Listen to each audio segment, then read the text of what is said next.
and I won't back down. Hey, baby, there ain't no easy way out. Hey, everybody, thanks so much for joining us right here on The Right View. Tonight, we're joined by Editor-in-Chief of The Post-Millennial, Libby Emmons, as well as host of Underreported Stories with Chrissy Clark. Chrissy Clark, ladies, welcome back to the show, as always. Love having you, and I especially love it whenever it feels like things are moving in the right direction, Libby. You know, you had this criminal referral from Director of National Intelligence, Tulsi Gabbard, about this whole Russia hoax, right? We learned so much over the past several weeks. We've learned that it seems like it all came from the top, from Barack Obama, that all these major players within the intelligence community during the end of his presidency were kind of in on it, and it was all made up. It was all manufactured and constructed according to all of these declassified documents that we now see. And it was announced that Pam Bondi and the DOJ are now officially launching a grand jury probe into all of this. So, Libby, I feel like that is a great sign. Pam Bondi says she's taking this very seriously. And this is what the American people wanted to see happen. They wanted movement and they wanted action, and it looks like we might get some. Yeah, I thought that I was really heartened by the fact that Pam Bondi is getting this before a grand jury for a real investigation. I think that's extremely important. And I think it's important that this be done in a nonpartisan way, because this is a serious problem that we saw with the Obama administration, with the way that the Democrats ran Hillary Clinton's campaign.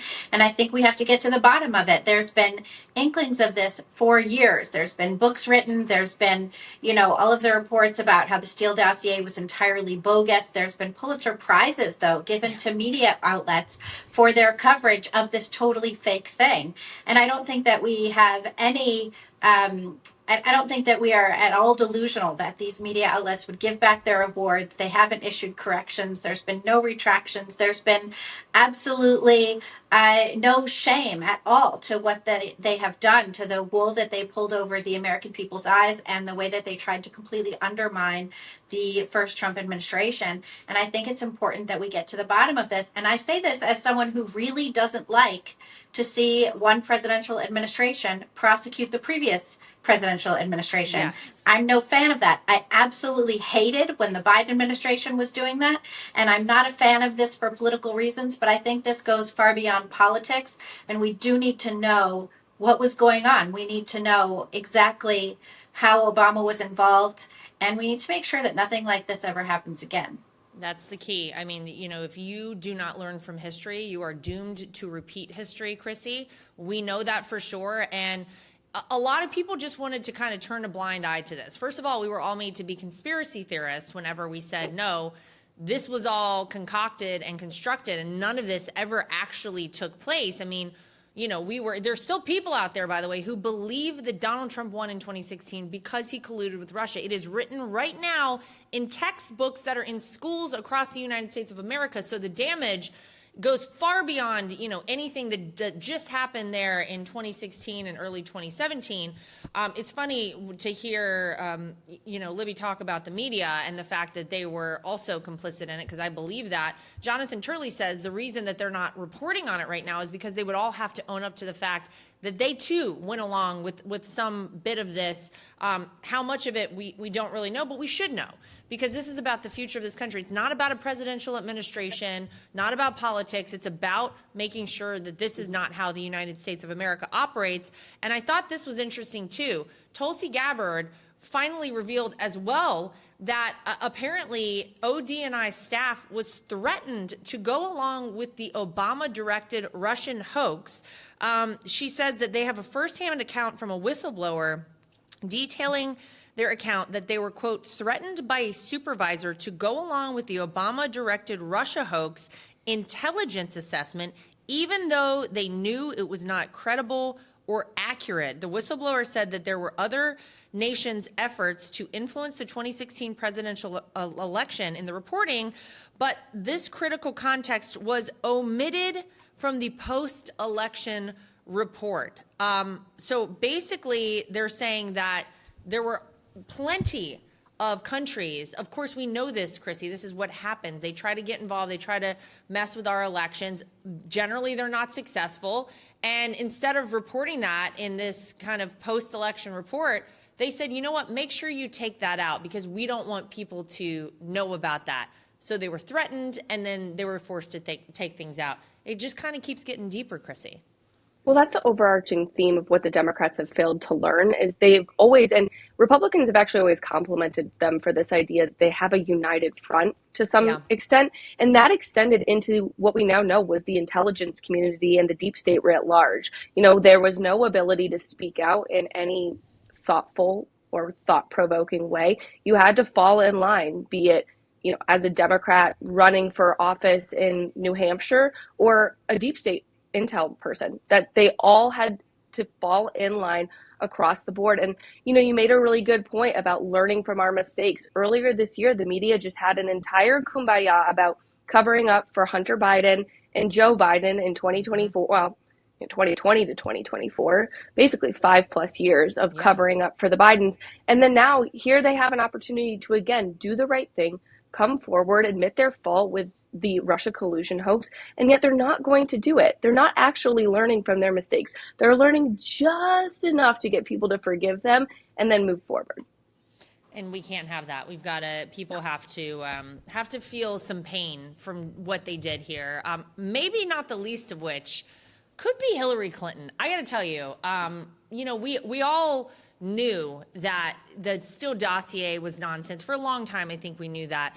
But it turns out, apparently, Hillary Clinton approved campaign advisor's scheme, this campaign advisor who came up with this whole idea to smear Trump with Russia collusion because she wanted to distract from her emails. We know this, but we have the email proof of it now, ladies. Listen to this. In an email dated July 25th, 2016, this individual who was working, his last name is Bernardo, and he was the senior vice president of the George Soros Foundation, okay? So he's working along with the Hillary Clinton campaign, and he sends an email, and he told this person within Hillary's campaign that politicization is on the table, and they've been discussing ways to create a story casting Trump as an agent of influence in Russian President Vladimir Putin's attempts to undermine the election in the interest of Donald Trump. So then the Clinton campaign staffer says it will be a long-term affair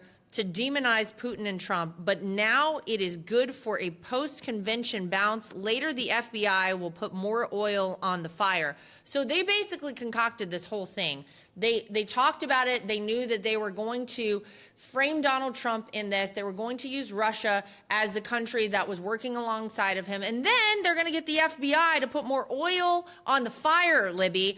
This is sort of shocking and terrifying that these people put this in an email and they sent it to one another. But now we know. Now we have the truth. Now we have the proof. And then the follow-up email, this is very important, a couple of days later, the email says, HRC approved Julia's idea about Trump and Russian hackers hampering U.S. elections.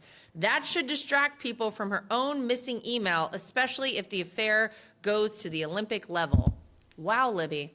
Yeah, it's truly shocking, isn't it? I think it shows two things, in addition to others, but two things very starkly. One is that they thought that they were so sure of their righteousness that they thought by any means necessary that it was to take down Donald Trump were worth it, right? This was so Machiavellian. The ends justify the means for them. They thought that Trump was the worst guy ever. Anything they did that resulted in his downfall was justified because of that. And they were not at all concerned with their own morality, their own values, or their own virtue, or what they owed the American people, which is honesty, transparency, and all of the rest. So that on its face already is crazy. But then the other piece is about this email thing, right? So this email thing, I'm sure viewers will remember, the whole email scandal dropped with Hillary Clinton having used a private server and all of this. And then after the Russia collusion hoax broke and everyone was talking about it. You had Clintonistas all over the place screaming, but her emails, sarcastically, as if to say, you know, her emails, which was a scandal taking down our candidate, was not as bad as this whole Russia thing. How could you support Trump and claim that Hillary Clinton's emails were so bad when it's not as bad as this Russia thing? Everybody played exactly into her hands. Everybody screamed, but her emails. But in fact, yes, her emails. That was the whole reason they launched the Russia thing in the first place, was to distract from her lies and obfuscations. So that's crazy too. Anybody wandering around still in a but her emails t-shirt, like, just burn that. You're a Oh. fool. You're a fool. They did sell the t-shirts too. I remember that. Yes, they did. And these people, it's so true. They just felt so morally justified in doing anything they could to keep President Trump out of the White House, to keep Donald Trump at the time out of the White House. Anything was on the table, Chrissy. Like, Laura, it they honestly still I didn't have a matter. theory about They I still have a theory. do. They still Oh do. yeah. I have a theory about this though, that I think that I love the president. I am a huge fan of the president. I think that Hillary Clinton thinks the country is so sexist that she was going to manipulate Oh the my God. election in any way possible because she thought she needed that leg up because she was such a horrible candidate. She thinks so horribly of this country that this was not only a targeted operation on Donald Trump, this would have been a targeted operation on any Republican who was running against her, so long as that Republican was a male. Yeah, it's so shocking. I'm just so happy it's all coming out, because I always say, my whole thing in life, and we all go through different things personally, professionally, whatever it is. Believe me, this was a big one, especially for our family. Because look, we got into this whole thing in 2015. My father-in-law kind of confirmed to all of us about a week before he came down the escalator that he was going to run for president. Oh, want to make sure everybody's on board because it's going to be a big deal. And he knew coming down that escalator, he knew going to give that first speech that he ever gave to announce his candidacy, that if he did things the right way, people were going to come after him. If he did things that were necessary and said the things that the American people were thinking, but no one had been allowed to say for so long, there would be hell to pay. None of us could have anticipated, first of all, how quickly that would happen, but the lengths to which these people would go in order to prevent this one man, an outsider, a guy who threatened their very way of life in the swamp in Washington, D.C., from ever having access to 1600 Pennsylvania Avenue. So the fact that this is coming out and the fact that the truth is finally being shown to the world, I can't tell you from a personal perspective, from our entire family, how great it is. And look, I do hope that things happen to people, because it's outrageous that any of this occurred in the United States. Not to get off that topic, but I know everybody's been talking about American Eagle jeans. Their stock price has surged through the roof. Sydney Sweeney apparently they tried to out her. I don't know, Libby, that this was supposed to be like something bad for her, that somebody tried to like dox her essentially as a Republican. I gotta say, her fan base probably grew exponentially overnight. Not only did everybody kind of back her because the hysteria over a jeans ad was so outrageous, but then there's a video of her like shooting guns. She's, a registered Republican in Florida. I'm like, well, what's not to love about this one? And I agree with what Vice President J.D. Vance said over the weekend. I saw this clip of him, and he said, look, the Democrats learned absolutely nothing in 2024 if this is how they're behaving right now. These people have not focused on anything that matters to the American public. They're still obsessed with DEI. They're still obsessed with identity politics. They still think to melt down, Libby, over a blue jeans ad is the way to go. But American Eagle has stuck to their guns. Good for them. No apologizing. None of that nonsense that we probably would have seen during President Trump's first term in office. People are not getting canceled anymore. They've learned from the president that you hold your ground and you stand firm. And they said it's an ad for jeans. Like, everybody calm down. Their stock price, I think, is up 20% right now. They've made hundreds of millions of dollars off of this. I have a lot of respect for them. And I got to be honest, now I have a lot more respect for Sydney Sweeney as well. Yeah, I'm with you on that. Michael Knowles said something interesting. He said that no one remembers that if you see a Hollywood celebrity not talking about their politics, that's because they're a Republican. Yeah. And I thought that that was, that's pretty accurate. But I agree with you. These Democrats who are literally, they're freaking out on TikTok and wherever else, they're saying it's Nazi propaganda. It's a jeans ad, For anybody who remembers the 90s jeans ad with like Kate Moss and Mark Yes. Wahlberg, it's just a jeans ad. Or the jeans ads where you can't even see the jeans, you just see people making out. It's just a jeans ad. What I remember are the promotions of trans ideology and, sex changes that we were seeing with Calvin Klein just a couple of years ago, or the promotion of gender nonsense with Dylan Mulvaney supporting it, being the face of everything from KitchenAid to Bud Light. I frankly appreciate just seeing a pretty girl wearing some jeans saying, buy these jeans. It's honest, it's direct, and to be frank, now I want a new pair of jeans. You know what I'm saying? Like, it works. I don't want your weird sports bra covering your double mastectomy scars. That's not something I'm interested in. I don't want to see really fat girls wearing clothes that, how do you tell? How do you tell how it's going to look on you if you see a woman wearing like a size 28 in a pair of jeans and you're like, I don't know how that'll look? Or if you see a man with fake boobs wearing a bra, like, it's not going to look that way on you, because you got the real thing. What's going on here? So yeah, I appreciate all of that. I appreciate American Eagle, even though I've never shopped there, and I'm not 22, so maybe I never will. But actually, there, to Libby. vouch for their jeans, I've had the same pair of jeans since I was a freshman in college, which would have been 15, they're 10 years old. They still fit like a glove, and they're a size 2, which always makes me feel good about myself because that I'm a size 2 anymore. Yeah. We've got another ad for American Eagle right now, right here. This is perfect. I love it. Right. It's, you know what I love about it is truly, Chrissy, the fact that they've seen a financial bump from not backing down, from not caving to the woke, because that's really how it went for so long. Like, everybody cowered and got nervous and said, oh, well, we have to apologize for this. They're like, no, like, screw you guys. It's a jeans ad. Like, calm down. And then, of course, President Trump, I loved it whenever he was told that Sydney Sweeney was a registered Republican. He said, well, then I love the ad. He loves the ad. It's about time people started standing their ground and started actually doing what they know deep down is right instead of cowering to the woke. We're not doing that anymore, Chrissy. I feel like that's done. That's over now. These people get it at American Eagle. Okay, we're going to get back to all of that on the show, but I really want to tell you about Strong Cell. Strong Cell is a great tasting, refreshing daily supplement drink in a simple 2-ounce sip, and it's packed. It's packed with clean, healthy ingredients, and this is important, NADH. It's one of the most powerful nutrients that your cells need to absolutely thrive. Here's the reality. As much as we don't want to admit it, as we age, our cellular health starts to break down, which can mean a lot of things. Low energy, brain fog, aging-related issues. But with Strong Cell, your cells can get what they need and your entire body wakes up. This is natural, sustained energy. It's mental clarity and that feeling of being recharged from the inside out. Here's the truth. Every vital organ in your body runs on healthy cells. And if your cells aren't working, then you're not working either.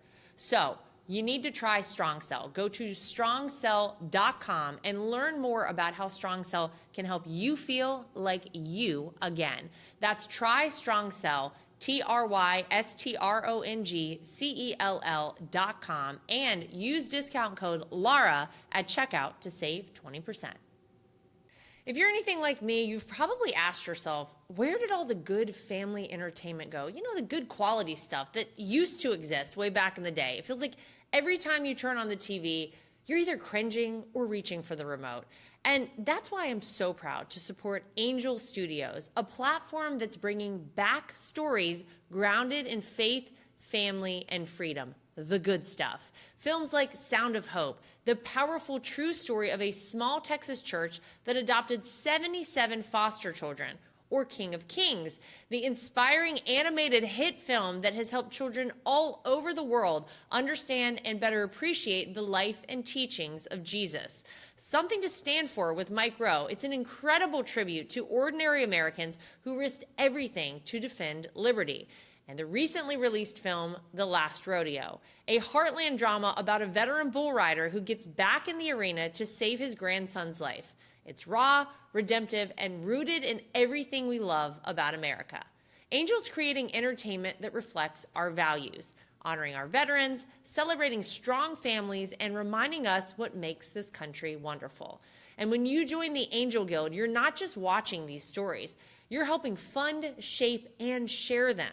As a premium member, you'll get 2 free tickets to every theatrical release, ad-free streaming, and full access to Angel's entire streaming library.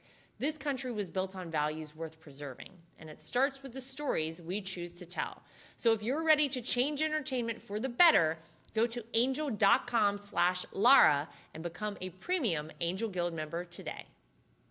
Absolutely. It's a thing of the past. And also, we know that this is kind of the prevailing narrative on the right, is that this is Sydney Sweeney. She's just hot. People are mad that she's hot.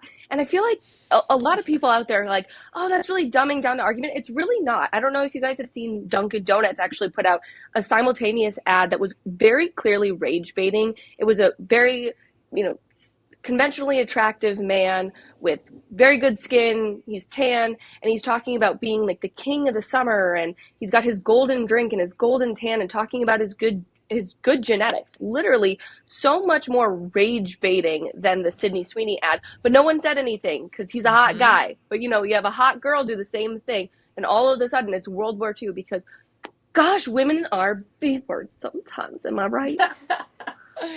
Yeah, it's so crazy. I'm just glad that we've turned at least what feels like we've turned a corner here on this, and I hope everybody took notes, and I hope their stock price continues to surge, and go woke, go broke, or you can actually be reasonable and common sense and make a lot of money. So there's that. Something that's not full of common sense, the left, they're totally, as we're explaining here, just losing it. Alex Padilla, senator from California, went on NBC's Meet the Press on Sunday, and his stance on illegal immigration is really something. Don't forget, he forcibly was removed from a Kristi Noem event not too long ago because he was so hysterical over her speaking. He said that illegal immigrants in the U.S. are, get this, Libby, simply long-term residents who happen to be undocumented. No, this is not the case at all. In fact, turns out that they are people who came here illegally, broke our laws to be here, and you don't get to be considered a long-term resident who is undocumented. That's not how the system works. These are the reasons that, people speaking like this is why the Democrats right now have a favorability rating that is the lowest in 35 years. They are hovering around 33%, Libby. Nobody is interested in this nonsense. I think people can remember not too long ago during an election where Donald Trump was put in office, won all 7 swing states, won the popular vote, won the Electoral College, because he said, guess what? We're going to close our borders and we're going to deport people who should not be here and broke our laws to be here. Yeah, I'm with you on that, and I'm not with Senator Padilla at all, and I think most Americans aren't either.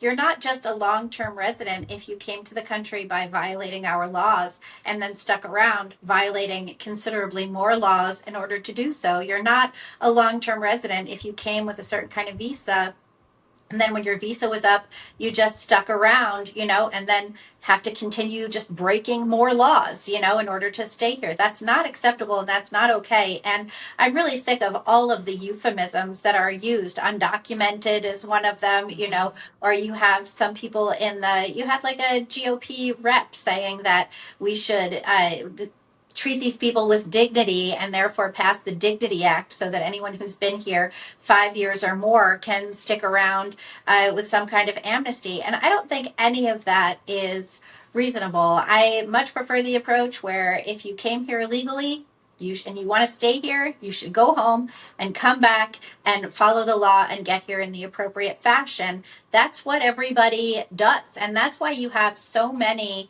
legal immigrants who are opposed to amnesty for illegal immigrants. That's what they're saying. Like, we worked really hard. We had to spend a lot of money. We had to go through proper channels.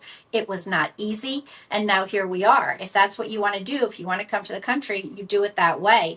And we used to have an immigration system that was all about legal immigration. The people who came through Ellis Island, that was all legal. And I think it's important to point out that over the, what was it, like 40-year period of Ellis Island, it was like 200,000 people a year, not 200,000 people a month. Right. And they came here legally, and there were rules and there were restrictions. You know, you had to come here and you had to be able to attest that you did not have a job waiting for you, as in you were not taking a job from an American.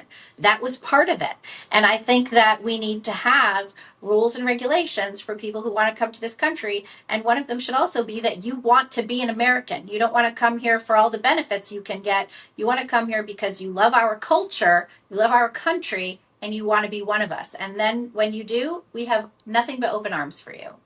And you know what, too? I think the fact that you have right now an administration, Chrissy, who's saying, look, if you're here illegally, if you want to self-deport, we'll give you money for that. You can reapply and start the process and actually come here the legal way is so much better because, you have Democrats championing these people who, and I guess some Republicans championing people who've been here for a certain number of years or have a life here. I get it. It's not perfect, but guess what? We have to have standards and we have to have rules. If we just stop enforcing some rules, then none of them matter at all. But what happens is these people come here and they have to live in the shadows and they can't get a real paycheck because they're not paying into our tax system and they're underpaid and they're overworked and they can't live a full, robust life. They can never achieve the American dream because they aren't Americans because they came here the wrong way. The whole thing, the whole idea here is make sure we shut the border down, make sure no people are going to come and try to break the law to come here because, they had a free pass for 4 years with Biden and Harris in the White House, and make sure that the people who actually want to do it the right way and go through that process can come and actually achieve the American dream and actually get to live their lives out. That's the whole point here. And it's so frustrating when you hear Democrats continue to champion the idea that somehow what we're doing is horrible and it's a bad idea for people. No, this is actually, hopefully in the long run, going to help everybody who wants to become an American citizen.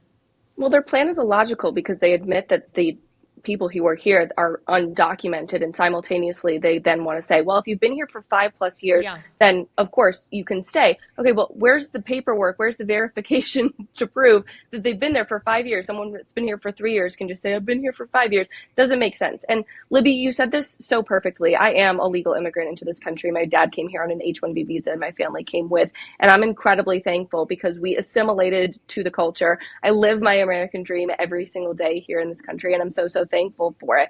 But yeah, I get extra pissed when there are people that come here illegally that try to bypass the system. I sat in that system for 13 years. I started kindergarten in this country, and I didn't get citizenship until 1 month before my 18th birthday. And that is because my parents did it the right way. It is costly, it is timely, it is not the most fun. We definitely need immigration reform, but that does not mean that you get to bypass the system because you don't like it. I hate when people do that.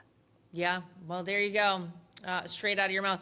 The funny part about all of this to me, Libby, is how enthusiastic some Democrats sound about the midterms. I mean, like I said, their approval rating right now is incredibly low. It hasn't been this bad in decades. And yet you have, people like House Minority Leader Hakeem Jeffries telling the Washington Post he thinks Democrats are going to be able to win back the House comfortably in 2026. And similarly, former Speaker Nancy Pelosi saying that there's no doubt Democrats will regain the lower chamber of Congress next year. I mean, I know they want to project, positivity, but this kind of stuff, the gene stuff, the immigration stuff, this is not doing anything as far as I can see for bolstering their midterm hopes, right? They're going to have to change course drastically. They're going to have to start listening to people like John Fetterman a little bit more, I think, if they want any hope of winning any voters back right now. That people, and you also have a Pew Research Center poll saying that they're hemorrhaging the young voters. I mean, we know that young voters shifted significantly in the 24 election, but U.S. adults between the ages of 18 and 29, 34% of men now in that age bracket consider themselves to be Democrats. 34%. That is abysmal compared to what they used to get. I mean, they used to have the young vote locked down. 52% of women, sorry, 58% of women say the same way in that age bracket, 18 to 29. But the young men are leaving the Democrat Party. They left significantly in 2024, and I think it's pushing them further when they're knocking hot women in jeans like Sydney Sweeney. Yeah, I think that that's exactly right. And I also think that it's key to point out that the Democrats have absolutely no leadership. They don't like John Fetterman, right? They don't lean into Democrats like John Fetterman. Instead, they're leaning into Democrats like Zohran Mamdani, right? You had Elizabeth Warren come out today, and she said that Mamdani's message and his plans for New York, that's the Democratic message. She said that. So this is what they're leaning into, and they have no real platform. Hakeem Jeffries has not endorsed Mamdani, neither has Chuck Schumer. Neither of them have made a lot of noise about it because it doesn't look good for them either way. I don't know how they're going to win young voters back when they don't stand for anything. And I think it's also a real problem that the Democratic Party primarily is a party of middle-aged women screaming at everybody. Nobody likes that. Everybody hates that. No one wants to be yelled at by these women who have no kids and have no platform and have nothing to stand for themselves and rent their apartments and have too many cats and, pay too much for lattes. Nobody wants that at all. Nobody wants to be yelled at even by their moms. This is not something, we're not a country that takes to being scolded. That's not something that does well for us. That's something we buck against and we tell you to get the heck out of our way because that's not what we're looking for. So I don't know why they think that they can get the 2026 House back under Democrat control unless what they're really thinking is that they're going to go hard for redistricting and go crazy on that in New York, Illinois, and California, and try and do that to combat what they're trying to do in Texas, which is advance the GOP platforms and districts there. I don't know what he's thinking. I think he's wishing. I think he's speaking wistfully. I think he's trying to manifest, what is it that they say? Speak it and it will happen or whatever. What's that? Speak it into existence. That's what we do in Gen Z. That's what he's trying to do, Chrissy. He doesn't, Jeffries typically doesn't say a whole lot that I think makes a lot of sense. So maybe we'll just chalk it up to that, generally speaking. What do you think, though, Chrissy, about Kamala? Because, she got a lot of play end of last week on Colbert and, releasing her statement. She's not going to run for governor of California. Does anyone actually believe Kamala Harris could have won the governorship of California? There's zero chance in my mind that ever would have happened. Let's not forget that this is a woman who polled so poorly the time she actually ran for president in 2020 in her home state of California. She had to drop out before that primary because she realized nobody was going to vote for her there. If you can't even get that, there's zero chance you're going to become governor of that state. So, but everybody's saying she's teasing, Chrissy, a run in 2028. In my mind, I can't think of a dumber move than for Kamala Harris to come back out. But then again, I guess who do they have, right? The only person who polls better is Pete Buttigieg. What did he do? What has he done?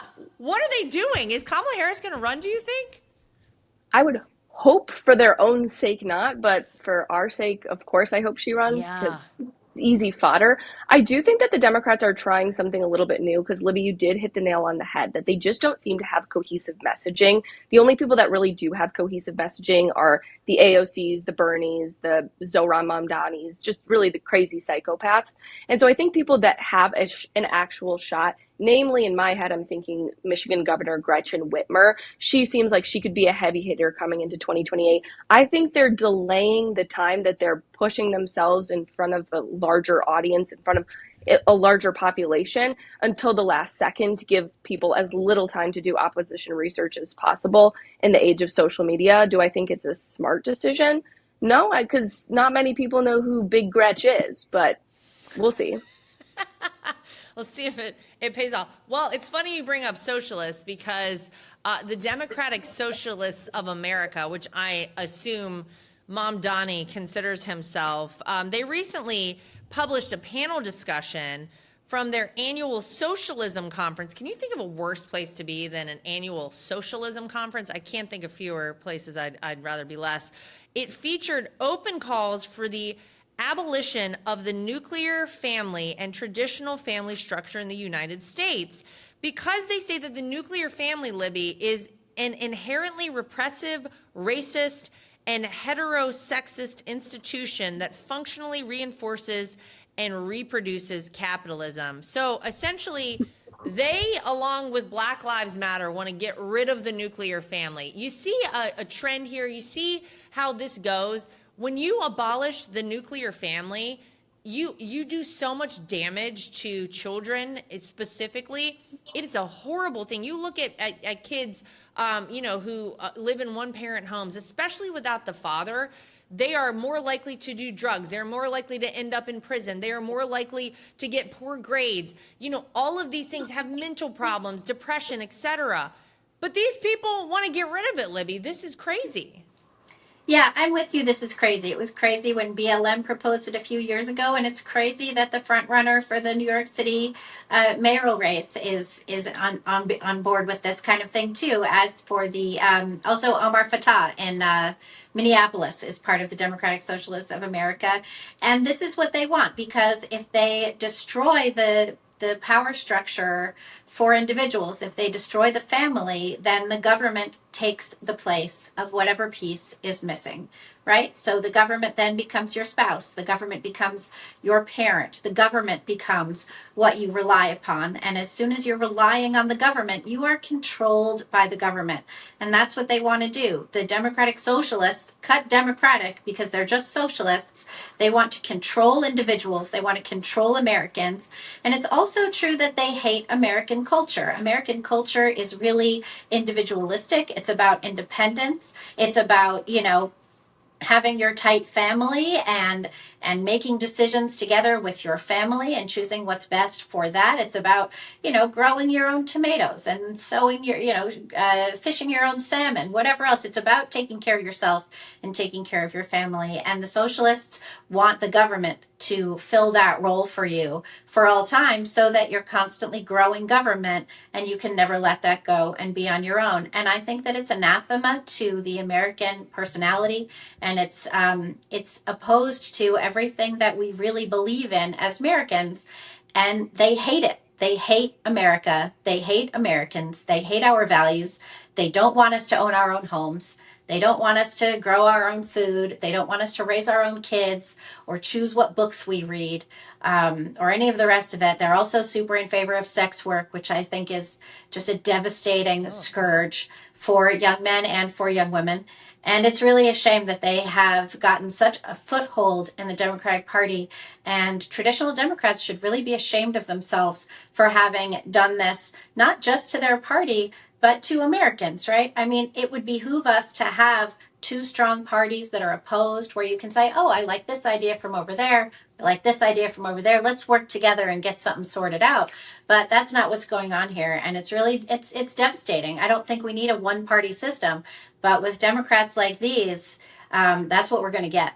Yeah, and there's nothing, Chrissy, that's more special and beautiful. And I speak from experience in my family growing up and the family I have now with 2 young kids and a husband and dogs coming out of my ears. I love it. There's nothing more beautiful and special than that, and nothing more important as far as I'm concerned. I will have, I don't know how many titles in my life I will ever have, but none will be more important than the title of mom and wife, quite frankly. And so the idea that anybody is against that people would push against that idea and that beautiful connection and relationship should be a huge red flag, Chrissy, to everybody.